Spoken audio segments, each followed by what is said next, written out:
अस्सलाम वालेकुम dear students. So question number 84 है। 84 यानी the basic unit of nucleic acid.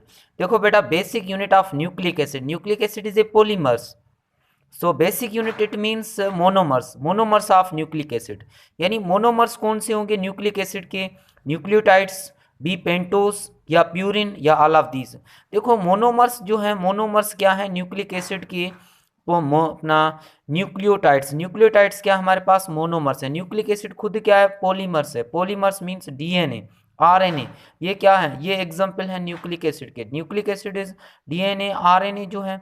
तो ये आरएनए, डीएनए, न्यूक्लिक एसिड कहाँ से बनता है? न्यूक्लियोटाइड। व्हेन डिफरेंट जो न्यूक्लियोटाइड्स, तमाम सारे न्यूक्लियोटाइड आपस में मिलते जाते हैं तो न्यूक्लिक एसिड बनाते हैं। तो बेसिक यूनिट जो हुआ न्यूक्लिक एसिड का, वो हुआ न्यूक्लियोटाइड। इसका ए ऑप्शन दुरुस्त है, ठीक है ना, ऑल ऑफ दीज नहीं होगा। सो RNA is present in, RNA किस में मौजूद है? न्यूक्लियोलस के अंदर।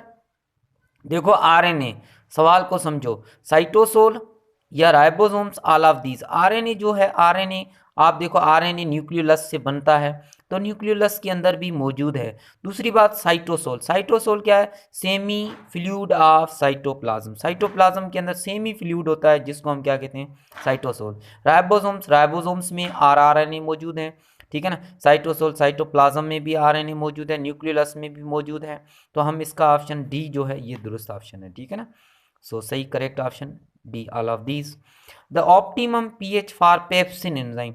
ऑप्टिमम पीएच यानी ऑप्टिमम जो है, ऑप्टिमम वर्ड्स की मीनिंग है कि वो पीएच जिस पे एंजाइम जो है सबसे ज़्यादा एक्टिविटी शो करे, ठीक है ना, अपनी ज़्यादा परफॉर्म एक्टिविटी करे, तो उसको हम कहते हैं ऑप्टिमम पीएच, ठीक है ना। अब पेप्सिन एंजाइम, हर एंजाइम की अपनी ऑप्टिमम पीएच होती है जिस पे यानी एंजाइम ज़्यादा से ज़्यादा काम करते हैं। तो और optimum pH for pepsin enzyme, pepsin enzyme की क्या ऑप्टिमम पीएच है? पेप्सिन एंजाइम कहाँ मौजूद होता है? यानी स्टमक के अंदर। स्टमक के अंदर क्या एसिडिक एनवायरनमेंट है, एसिडिक एनवायरनमेंट है तो क्या होगा? पीएच जो होगी वो क्या होगी? से लेस देन 7, 7 से क्या होगी? Less than. ये देखो ये पीएच है, ये देखो 1 से लेकर ये 7, ये 7 जो है ये न्यूट्रल कहलाता है। अब 7 से यानी आगे देखें आप 14 तक, ये क्या होगा? ये बेसिक होगा, ठीक है ना। यानी 7 से ये बेसिक है और ये क्या है? ये एसिडिक है, ठीक है ना। ये क्या है? एसिडिक है। तो बेटा पेप्सिन जो है, पेप्सिन है कहाँ पे होता है? स्टमक के अंदर। स्टमक के अंदर है तो स्टमक के अंदर क्या है? HCl है, हाइड्रोक्लोरिक एसिड। तो यहाँ पे हाइड्रोक्लोरिक एसिड है स्टमक के अंदर। देखें एसिडिक एनवायरनमेंट, एसिडिक एनवायरनमेंट पहले तो सोचें आप, कॉमन सेंस है कि 7 से यार कम होगी पीएच, 7 से क्या होगी? कम होगी। तो सोचो आप पेप्सिन एंजाइम की क्या ऑप्टिमम पीएच क्या होगी जिस पे ज़्यादा से ज़्यादा काम करेगा? 7 से 8 नहीं, अल्कलाइन तो नहीं होगा बेस। क्यों? क्योंकि पीएच जो है 7 से कम है स्टमक के अंदर। 9 नहीं, यहाँ पे 2 ऑप्शन है, ये लग रहा है ठीक है एसिडिक। 7.4, 7 से ज़्यादा, तो ये आप तो कॉमन सेंस सोचो, 9, 7 से भी ज़्यादा, 8, ये तो सारे कहाँ पे आ रहे हैं? ये बेसिक में आ रहे हैं। तो कॉमन सेंस है 2 है इसका दुरुस्त ऑप्शन। 2 जो है ऑप्टिमम पीएच है पेप्सिन एंजाइम की, जिस पे एंजाइम, पेप्सिन एंजाइम सबसे ज़्यादा एक्टिविटी शो करता है, सबसे ज़्यादा काम करता है, ठीक है ना। सो क्वेश्चन नंबर 86 हो गया। ओके, सो बेटा नेक्स्ट चलते हैं क्वेश्चन नंबर 87 की तरफ। So question number 87, Koshland theory of enzyme action is known as.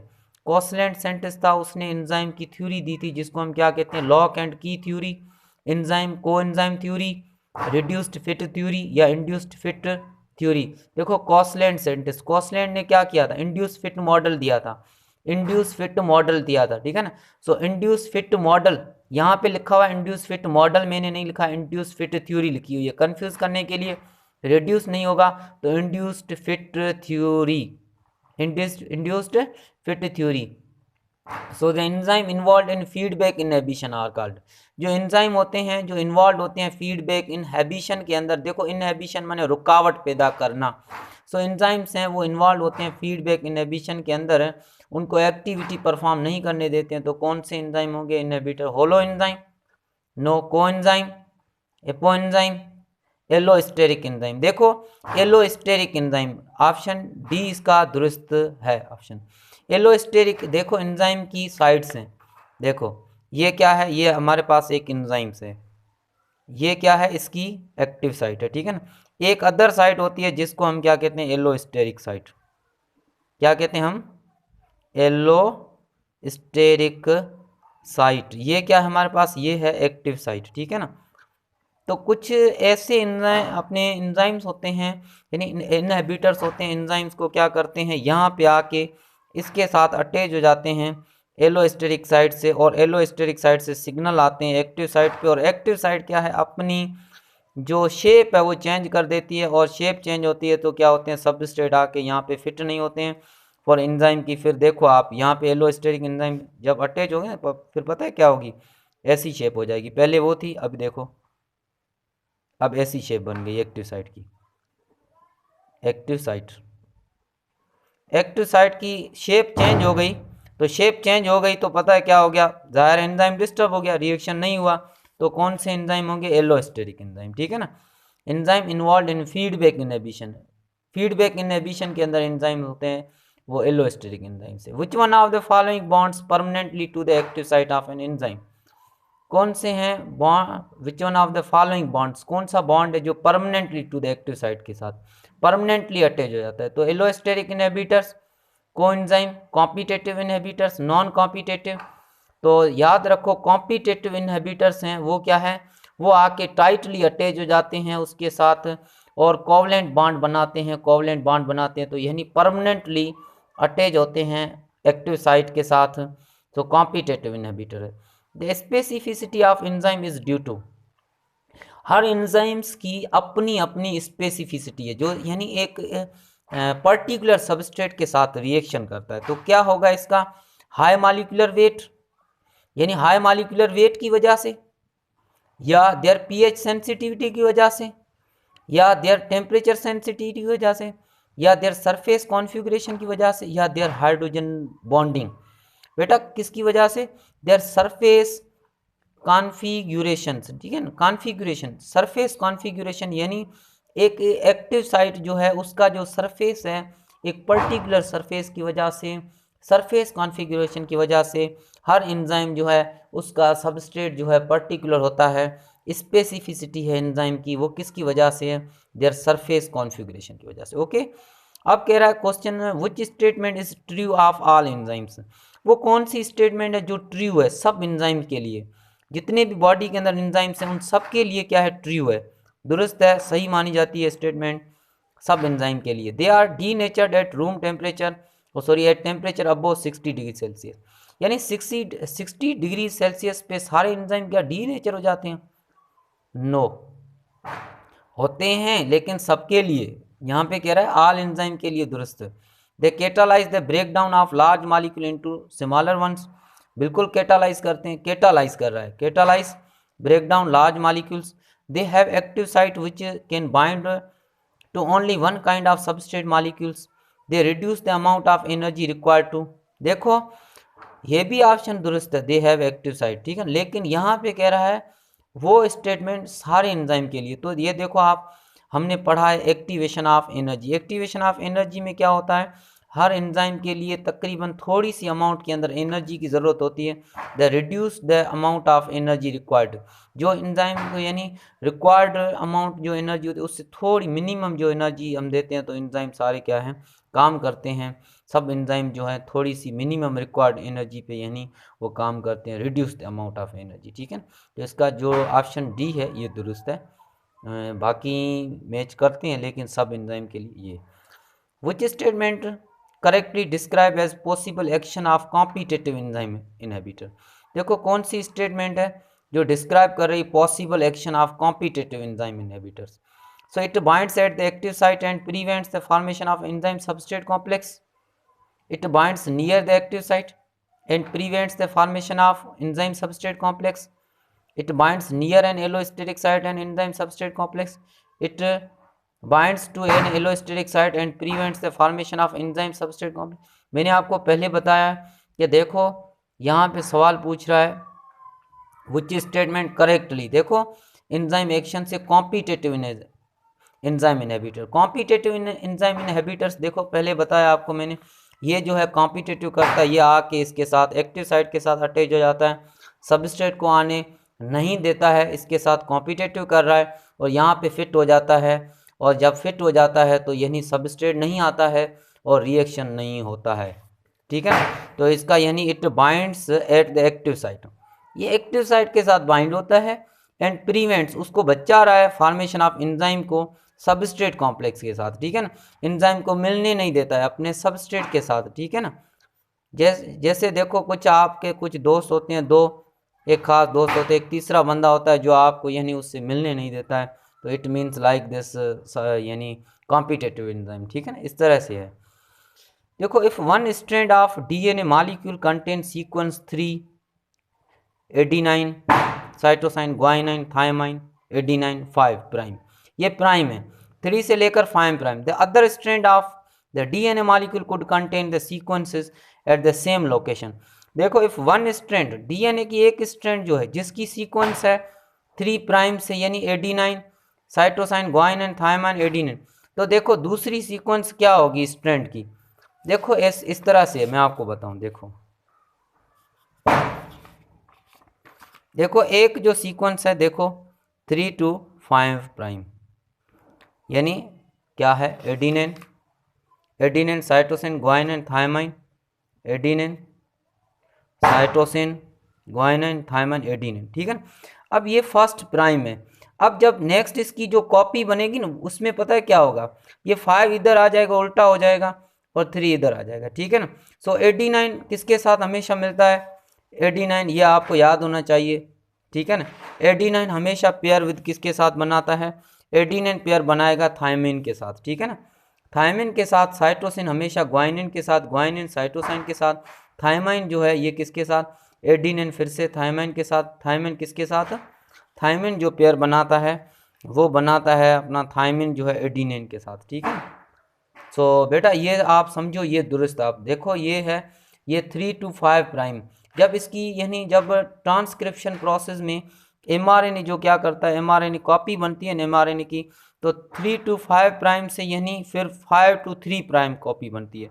तो नाइट्रोजिनियस बेसिस हैं वो उसकी क्या स्ट्रैंड होगी कॉपी में, तो देखो 5 to 3 प्राइम, एडेनिन से एडेनिन हमेशा पेयर बनाता है थायमिन के साथ, साइटोसिन ग्वाइनिन के साथ, ग्वाइनिन साइटोसाइन के साथ, थायमाइन एडेनिन के साथ, एडेनिन थायमाइन के साथ। तो इसका दुरुस्त ऑप्शन क्या होना चाहिए, देखो आप सोचो, तो क्वेश्चन इजी है, थोड़ा सा आप गौर करो बेटा। देखो if one strand of DNA molecule, एक स्ट्रैंड डीएनए मॉलिक्यूल की है sequence 3 prime adenine cytosine guanine thymine adenine 5, the other strand of the DNA molecule, दूसरी स्ट्रैंड क्या होगी, could contain the sequence at the same location, same location से देखो 3 adenine से क्या होगा, एडेनिन यार नहीं, एडेनिन से एडेनिन कहाँ मिलेगा, देखो साइटोसिन से साइटोसिन कहाँ, साइटोसिन क्या साइटोसिन के साथ पेयर बनाएगा, no, guanine guanine no, thymine ये तो सेम ही सेम है, ये कभी नहीं होगा ऐसे, ठीक है ना। ये देखो एडेनिन एडेनिन नहीं यार, साइटोसिन साइटोसिन नहीं, guanine guanine thymine uracils no, adenine ये भी नहीं। देखो इजी क्वेश्चन है, एडेनिन देखो थायमाइन के साथ, यस एडेनिन बिल्कुल थायमाइन के साथ पेयर बनाता है, ठीक है ना। साइटोसाइन हमेशा ग्वाइनिन के साथ पेयर बनाता है, ठीक है ना। तो ग्वाइनिन हमेशा किसके साथ, साइटोसाइन के साथ पेयर बनाता है, ठीक है ना। एडेनिन फिर से थायमाइन के साथ, और इसको यानी उल्टा कर देंगे हम, तो यानी 5 to 3 प्राइम आ गया, पहले 3 to 5 था यानी 5 to 3 प्राइम था, ठीक है ना। और adenine uracil cytosine guanine guanine cytosine thymine adenine adenine uracil, लेकिन देखो आप यहाँ पे देखो प्राइम जो है 3 to 5 है, एडेनिन क्या यूरेसिल के साथ नहीं, तो इसका ऑप्शन सी क्या है, दुरुस्त है। ये क्लास में भी मैंने आपको बताया था, डिस्कशन किया था हमने डिटेल के अंदर, डीएनए की स्ट्रक्चर पढ़ी है हमने, तो बेटा गौर से करो, ठीक है ना। ये क्वेश्चन पास पेपर्स में ऐसे क्वेश्चन आते हैं, the transfer RNA carries dash to the site of synthesis, transfer RNA बात कर रहा है, ट्रांसफर आरएनए की, ठीक है ना। ट्रांसफर आरएनए किसके अंदर, साइटोप्लाज्म के अंदर ट्रांसफर कर रहा है, किसको, अमाइनो एसिड को ट्रांसफर कर रहा है, किसको, अमाइनो एसिड को ट्रांसफर कर रहा है, लेके जा रहा है किसके लिए, साइट ऑफ प्रोटीन सिंथेसिस के लिए। तो ट्रांसफर आरएनए किसको, क्या न्यूक्लियोटाइड को लेके जाएगा, नहीं यार, न्यूक्लियोटाइड कहाँ से आ गया, क्या डीएनए बनाएगा, नहीं यार, ठीक है ना। न्यूक्लियोटाइड आरएनए नहीं, अमाइनो एसिड डीएनए, डीएनए बनता है क्या प्रोटीन, नहीं यार। Transfer RNA carries dash to the site of synthesis. Transfer RNA carries क्या कैरी करेगा? अमाइनो एसिड को लेके जाएगा चुन चुन के साइटोप्लाज्म के अंदर। किसकी तरफ लेके जाएगा? राइबोसोम की तरफ लेके जाएगा। किसके लिए? प्रोटीन बनाने के लिए। तो बी ऑप्शन दुरुस्त हो गया, ठीक है ना। So amino acids are arranged in proper sequence during protein synthesis according to the instructions transcribed as, ठीक है ना। अमाइनो एसिड्स हैं are arranged in proper sequence. Amino acid देखो उसके बाद क्या हुआ? ट्रांसफर आरएनए ने क्या किया? अमाइनो एसिड को लेके गया। देखो यहाँ से अमाइनो एसिड अरेंज हो गए प्रॉपर सीक्वेंस में during protein synthesis. Protein synthesis में एक प्रॉपर सीक्वेंस में अमाइनो एसिड अटैच हो गए अकॉर्डिंग टू द इंस्ट्रक्शन। किसकी इंस्ट्रक्शन से? किसने नसीहत की कि भाई आप यानी एक सीक्वेंस बनाओ प्रोटीन की? ट्रांसफर आरएनए नहीं यार, ट्रांसफर आरएनए सिर्फ वो उसको कैरी कर रहा है, अपने अमाइनो एसिड को लेके जा रहा है। मैसेंजर आरएनए, मैसेंजर आरएनए तो मैसेज देता है जस्ट कॉपी बनाने के लिए। राइबोसोमल आरएनए या डीएनए, हाँ हम कहेंगे राइबोसोमल आरएनए। राइबोसोमल आरएनए जो है राइबोसोम के साथ अटैच होते हैं, राइबोसोम्स के ऊपर बैठे होते हैं। वो क्या कर देते हैं? वो इंस्ट्रक्शन देते हैं किसको? राइबोसोम्स को इंस्ट्रक्शन देते हैं। राइबोसोम को इंस्ट्रक्शन देते हैं कि यार आप एक खास किस्म का प्रोटीन बना दो, ठीक है ना। आपके पास जो अमाइनो एसिड्स आ रहे हैं ट्रांसफर आरएनए से, इसको आप एक पर्टिकुलर चेन बना दो, पॉलीपेप्टाइड सीक्वेंस चेंज। तो किसकी इंस्ट्रक्शन से? राइबोसोमल आरएनए की इंस्ट्रक्शन से, इसकी इंस्ट्रक्शन से एक खास किस्म का प्रोटीन बनेगा। The first enzyme diastase was isolated by, देखो डाइस्टेज फर्स्ट एंजाइम था, उसको किसने आइसोलेटेड किया? Hershey and Chase. No, Hershey and Chase जो हैं इन्होंने तो मुख्तलिफ तजर्बे किए थे डीएनए एज जेनेटिक मटेरियल, इस पे हार्शी एंड चेज ने नहीं। पाइन एंड परसूस, बिल्कुल पाइन जो साइंटिस्ट था, परसूस था, इन्होंने आइसोलेटेड किया था फर्स्ट एंजाइम को, ठीक है ना। तो इसका ऑप्शन बी जो है दुरुस्त है। इस पे टाइम ज़्यादा नहीं लगाएंगे, ये रट्टा मारने का है क्वेश्चन, इसको बस जस्ट आप याद कर दो फर्स्ट एंजाइम डाइस्टेज किसने किया, ठीक है ना। बकनर क्यों? नो। मैकोल्ड? No. Which one of the following is the best definition of enzyme? देखो 4 ऑप्शन है, चारों में डेफिनेशंस मौजूद हैं एंजाइम की, लेकिन बेस्ट पूछ रहा है, सबसे इंपॉर्टेंट अहम। A complex substance which can only act in the body at a particular temperature. Complex substance है विच कैन ओनली एक्ट, देखो कॉम्प्लेक्स सब्सटेंस ओनली एक्ट कर रहा है body at a particular temperature, बिल्कुल पर्टिकुलर टेम्परेचर पे तो act करते हैं, ठीक है। कॉम्प्लेक्स सब्सटेंस एंजाइम्स बिल्कुल which must be present in the diet of animal की डाइट में in order to that they remain healthy रखने के लिए, ठीक है। A complex organic compound which accelerate the growth rate in plants, complex organic compound है जो growth करते हैं, ठीक है ना, उनको रेट को increase. A complex organic compound which speed up a particular reaction, A complex organic compound है विच स्पीड अप करते हैं पर्टिकुलर रिएक्शन को in the bodies of animal and plants, बिल्कुल। यानी एंजाइम क्या है? बायो कैटलिस्ट है। एंजाइम मेटाबॉलिक रेगुलेटर्स है, दूसरा नाम याद रखो, ये मैंने पहले बताया था आपको क्लास में भी। तो कॉम्प्लेक्स ऑर्गेनिक मॉलिक्यूल्स हैं जो क्या करते हैं? स्पीड अप करते हैं पर्टिकुलर रिएक्शन को बॉडीज एनिमल्स एंड प्लांट्स की बॉडी में, ठीक है। तो डी ऑप्शन इसका दुरुस्त है। Active site of an enzyme, active site enzyme की क्या है? नेवर चेंज, कभी नहीं चेंज होती है, ठीक है ना। Forms no chemical bond with substrate, कोई केमिकल बॉन्ड सबस्ट्रेट नहीं बनाता। Determines whites structures specificity of the enzyme, looks like a lump projecting from surface of an enzyme. देखो एक्टिव साइट जो एंजाइम है जिसके जरिए क्या डिटरमाइन होता है, मैंने आपको बताया एंजाइम की जो पता चलता है एंजाइम की डिटर्मिनेशन है वो एक्टिव साइट से होती है। एक्टिव साइट है जिससे पता चलता है एंजाइम की एक्टिव साइट से, यानी स्ट्रक्चर का 3 डायमेंशनल स्ट्रक्चर है एंजाइम की। स्पेसिफिसिटी का एंजाइम का तो ऑप्शन सी जो है ये दुरुस्त ऑप्शन है। नेवर चेंज ऐसा नहीं है, एक्टिव साइट चेंज भी होती है जब इनहिबिटर्स वगैरह आते हैं एलोस्टेरिक के साथ, ठीक है ना। If you add more substrate to already occupying occurring enzymatic reaction and it has no effect on the rate of reaction, what is the form given for this situation? क्या कहेंगे? If you add more substrate, अगर add करोगे आप occurring enzyme reaction के साथ, it has no effect, कोई फ़र्क नहीं पड़ता है रिएक्शन पे, क्योंकि वो एंजाइम मिसाल तौर आपके पास 3 एंजाइम है, तो यानी 3 एंजाइम है, 3 सबस्ट्रेट उसके ऊपर अटैच होंगे। ज़्यादा सबस्ट्रेट लगाएंगे कोई फ़ायदा नहीं है, क्योंकि एंजाइम जितनी है उसके साथ उतने ही रिएक्शन करेंगे सबस्ट्रेट के साथ।